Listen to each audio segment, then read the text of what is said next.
Chapter 33. More than once did Elizabeth, in her ramble within the park, unexpectedly meet Mr. Darcy. She felt all the perverseness of the mischance that should bring him where no one else was brought, and to prevent its ever happening again, took care to inform him at first that it was a favourite haunt of hers. How it could occur a second time, therefore, was very odd. Yet it did, and even a third. It seemed like wilful ill-nature or a voluntary penance, for on these occasions it was not merely a few formal inquiries and an awkward pause and then away, but he actually thought it necessary to turn back and walk with her. He never said a great deal, nor did she give herself the trouble of talking or of listening much.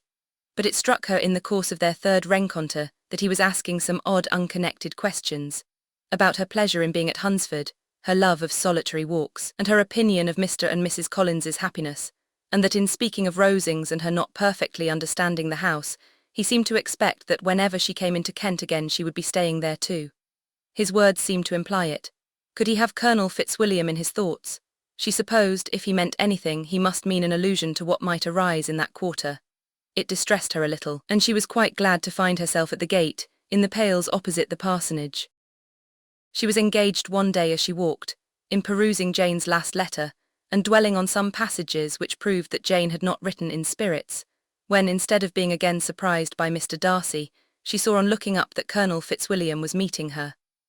Putting away the letter immediately and forcing a smile, she said, "I did not know before that you ever walked this way." "I have been making the tour of the park," he replied, "as I generally do every year, and intend to close it with a call at the parsonage. Are you going much farther?" "No, I should have turned in a moment." And accordingly she did turn, and they walked towards the parsonage together. "Do you certainly leave Kent on Saturday?" said she. "Yes, if Darcy does not put it off again, but I am at his disposal. He arranges the business just as he pleases. And if not able to please himself in the arrangement, he has at least pleasure in the great power of choice. I do not know anybody who seems more to enjoy the power of doing what he likes than Mr. Darcy." "He likes to have his own way very well," replied Colonel Fitzwilliam, "but so we all do. It is only that he has better means of having it than many others, because he is rich and many others are poor. I speak feelingly. A younger son, you know, must be inured to self-denial and dependence. In my opinion, the younger son of an earl can know very little of either. Now seriously, what have you ever known of self-denial and dependence? When have you been prevented by want of money from going wherever you chose, or procuring anything you had a fancy for? These are home questions, and perhaps I cannot say that I have experienced many hardships of that nature, but in matters of greater weight I may suffer from want of money. Younger sons cannot marry where they like. Unless where they like women of fortune, which I think they very often do.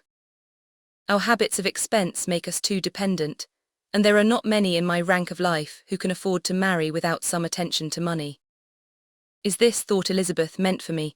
And she coloured at the idea, but recovering herself, said in a lively tone, "And pray, what is the usual price of an earl's younger son?" "Unless the elder brother is very sickly, I suppose you would not ask above £50,000. He answered her in the same style, and the subject dropped.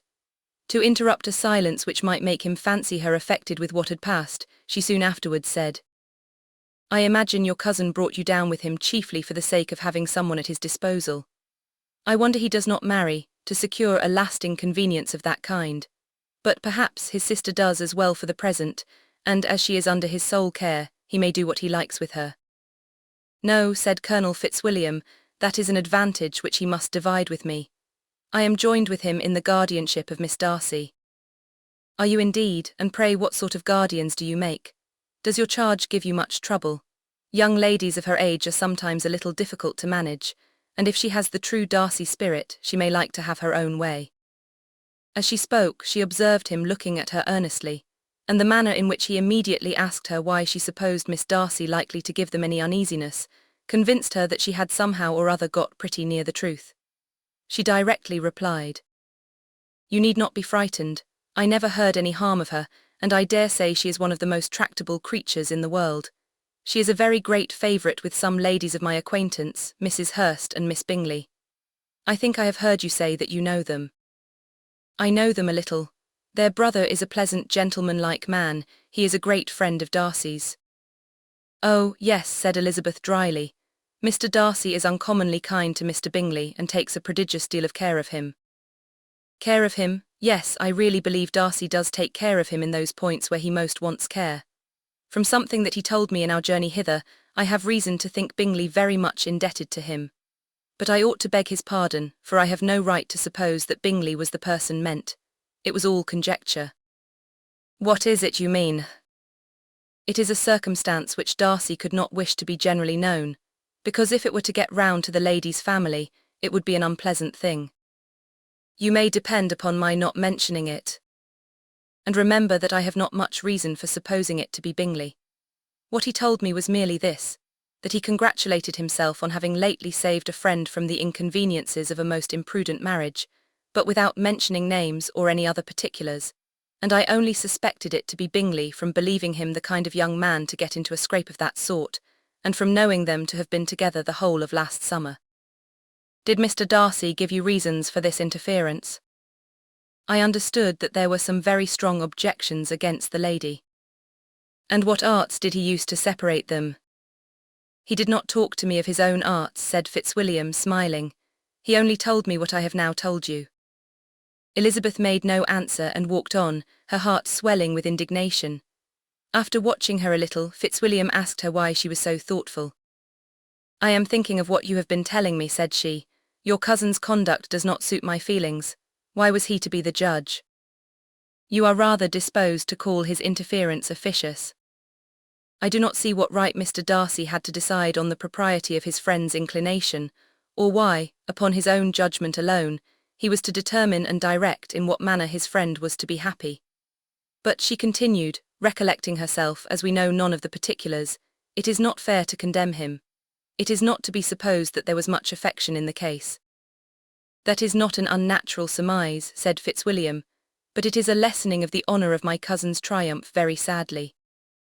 This was spoken jestingly, but it appeared to her so just a picture of Mr. Darcy that she would not trust herself with an answer, and therefore, abruptly changing the conversation, talked on indifferent matters until they reached the parsonage.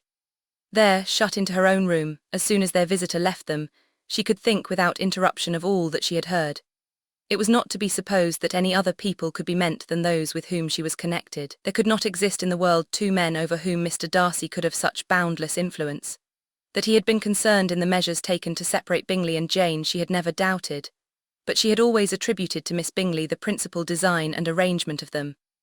If his own vanity, however, did not mislead him, he was the cause, his pride and caprice were the cause, of all that Jane had suffered, and still continued to suffer. He had ruined for a while every hope of happiness for the most affectionate, generous heart in the world, and no one could say how lasting an evil he might have inflicted. There were some very strong objections against the lady, were Colonel Fitzwilliam's words.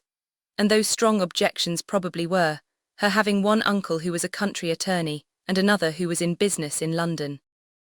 To Jane herself she exclaimed there could be no possibility of objection, all loveliness and goodness as she is. Her understanding excellent, her mind improved, and her manners captivating. Neither could anything be urged against my father, who, though with some peculiarities, has abilities Mr. Darcy himself need not disdain, and respectability which he will probably never reach. When she thought of her mother, her confidence gave way a little, but she would not allow that any objections there had material weight with Mr. Darcy, whose pride, she was convinced, would receive a deeper wound from the want of importance in his friends' connections, than from their want of sense. And she was quite decided at last that he had been partly governed by this worst kind of pride, and partly by the wish of retaining Mr. Bingley for his sister. The agitation and tears which the subject occasioned brought on a headache, and it grew so much worse towards the evening that, added to her unwillingness to see Mr. Darcy, it determined her not to attend her cousins to Rosings, where they were engaged to drink tea. Mrs. Collins, seeing that she was really unwell, did not press her to go, and as much as possible prevented her husband from pressing her. But Mr. Collins could not conceal his apprehension of Lady Catherine's being rather displeased by her staying at home.